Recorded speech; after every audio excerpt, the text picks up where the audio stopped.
मीना एक बहुत ही गरीब लड़की रहती है। वह सड़क में कचरा उठाने का काम करती है और उसमें से जो भी ज़रूरत की चीज़ें मिले उसे वह बेचकर पैसा कमाती है। चारों तरफ अभी त्यौहार का माहौल चल रहा होता है। दिवाली ज़्यादा दूर नहीं होती है।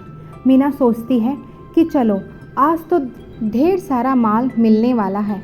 आज तो घरों की सफाई होगी, ढेर सारे कपड़े, मिट्टी का बर्तन, न जाने आज क्या क्या मिलेगा। मीना खुशी खुशी घर से निकलती है। सड़क किनारे ढेर सारे कचरे होते हैं। उसमें से जो सामान ज़रूरत की होती है वह उसे उठा लेती है। तभी उसकी नज़र दिया में पड़ता है जो जलता ही रहता है। उसमें तेल और बत्ती लगी होती है। मीना सोचती है ये क्या, इतना सुंदर दिया, वो भी इस कचरे में, पर ये अभी भी जल कैसे रहा है। इतनी तेज़ हवा और कचरे में तो बुझ जाना चाहिए। इसे मैं रख लेती हूँ, शायद कोई इसे भूल गया होगा। मीना उस जलते दिए को संभाल कर घर ले आती है। घर लाते ही चारों तरफ रोशनी फैलने लगती है।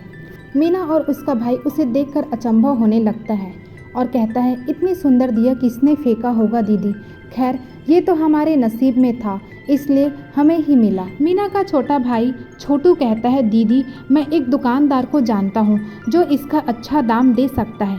पर मीना कहती है न जाने क्यों मुझे इसे बेचने का बिल्कुल भी मन नहीं है। मीना और छोटू जो भी कचरे में से मिला रहता है उसे बेचकर दुकान से पैसे लाते हैं और दिया को संभाल कर घर में रखते हैं।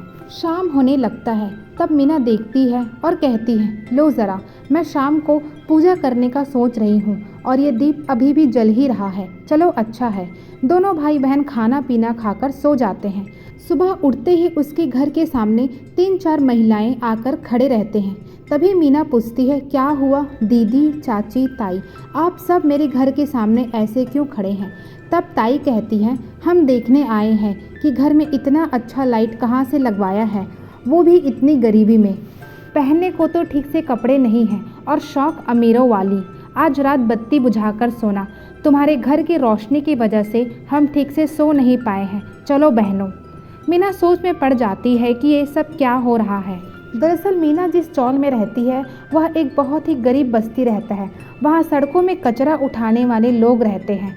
सबका झोपड़ी बहुत ही छोटा होता है। एक दूसरे के घरों में क्या चल रहा है वहाँ एक दूसरे को आसानी से पता चल जाता है। मीना और छोटू काम करने निकल पड़ते हैं। शाम को देर से लौटते हैं। तब वह दोनों दूर से देखते हैं। तब सिर्फ उसकी झोपड़ी में सबसे अधिक रोशनी दिखाई पड़ती है। दोनों सोचते हैं कि कहीं हमारे झोपड़ी में आग तो नहीं लगी है और दौड़कर जाकर देखते हैं। तब वह दीप जल रहा होता है। दोनों हैरान होते हैं और मीना कहती है शायद इसीलिए आज सुबह वो मोहल्ले की कुछ महिलाएं शिकायत कर रही थी। यह तो सच में चमत्कारी दीप है, न बुझने का नाम ले रहा है और इसकी रोशनी से पूरा मोहल्ले में रोशनी फैली हुई है। छोटू कहता है दीदी क्या करेंगे, आज मैं इसके ऊपर बर्तन रख दूंगा, उससे इसकी रोशनी थोड़ी कम पड़ेगी। दोनों ऐसा ही करते हैं। सुबह कोई महिलाएं शिकायत करने नहीं आती है। तब दोनों चैन की सांस लेते हैं। फिर छोटू कहता है दीदी यह तो कोई चमत्कारी दिया लगता है। देखो ना, कुछ दिन पहले हम दोनों बीमार रहते थे। जब भी काम में जाते थे खाली हाथ लौटा करते थे। अब ना ही हमारे पास किसी चीज़ की कमी है और ना ही हम बीमार हैं। तब मीना कहती है हाँ, इस बात का एहसास मुझे क्यों नहीं हुआ रे छोटू, तुम एकदम सही कह रहे हो। मीना कहती है इसकी रोशनी काफ़ी तेज़ है, चल इसके ऊपर अब कोई बर्तन रख दे। जब हम काम से लौटेंगे तब मोहल्ले वाले के लिए भी कुछ अच्छा करने का सोचेंगे। अगर अभी करेंगे तो लोग हमें गलत समझ लेंगे।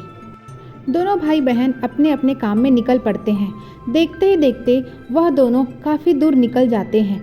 तब छोटू कहता है दीदी भूख लगी है, चलो ना कुछ खाते हैं।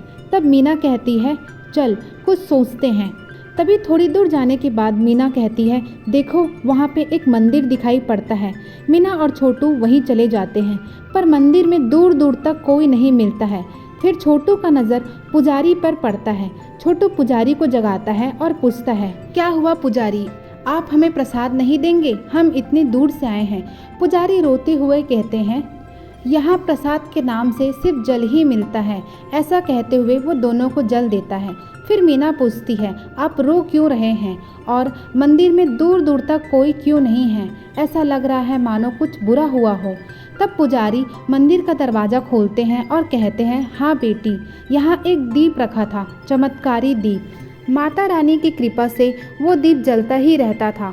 उसकी तेज रोशनी से न जाने कितने लोग स्वस्थ हुए हैं और न जाने कौन उसे चोरी करके ले गया है। दोनों यह बात सुनकर हैरान में पड़ जाते हैं। दोनों वहाँ से घर लौटते हैं। फिर आते वक्त शाम हो जाता है। छोटू और मीना अपने झोपड़ी के करीब आते हैं। तब मीना कहती है, ये क्या छोटू, तुमने आज बर्तन रखना भूल गए हो क्या? इतनी तेज रोशनी आ रही है दीप से, किसी को मालूम ना पड़ जाए। तब छोटू कहता है, नहीं दीदी, मैंने तो बर्तन रखा था। जल्दी चलो दीदी। दोनों दौड़कर घर में आते हैं और देखते हैं कि एक चोर उसे उठाकर ले जा रहा होता है। दोनों चोर को पकड़ते हैं और उसकी अच्छे से पिटाई करते हैं। तब चोर माफ़ी मांगता है और कहता है, माफ़ करना बहन, मैं लालच में आ गया था। सोचा इसे बेचूंगा तो पैसे मिलेंगे, पर इसे उठाते ही मेरा हाथ जल गया। फिर मैं इसे कचरे में फेंक दिया था। फिर कई दिनों बाद जब मैं इस रास्ते से गुजर रहा था तब देखा कि ये वही दिया है। सोचा जब इसे कोई और छू सकता है तो मैं क्यों नहीं, पर मैं जब भी छुआ मेरा हाथ जल गया, मुझे माफ़ करना बहन। तब मीना कहती है, क्योंकि तो पापी है, इसे चोरी करके ले जा रहा था, इसलिए इसे नहीं उठा पाया। मीना चोर को डांट लगाती है और कहती है, तुमने एक पवित्र दिए को मंदिर से चोरी किया है, इसकी सज़ा तुम्हें ऊपर वाला ही देगा। मीना और छोटू चोर को भगाते हैं और मीना कहती है, छोटू, मैंने कहा था ना कि हमें रात को एक बहुत बड़ी योजना पूरा करना है, आज वो समय आ चुका है। छोटू कहता है, कैसी योजना दीदी? फिर मीना उसे बताती है, मैं इस दीप को हाथ में रखकर आगे बढ़ती जाऊंगी और पूरे मोहल्ले के घरों को रोशनी दिखाते जाऊंगी।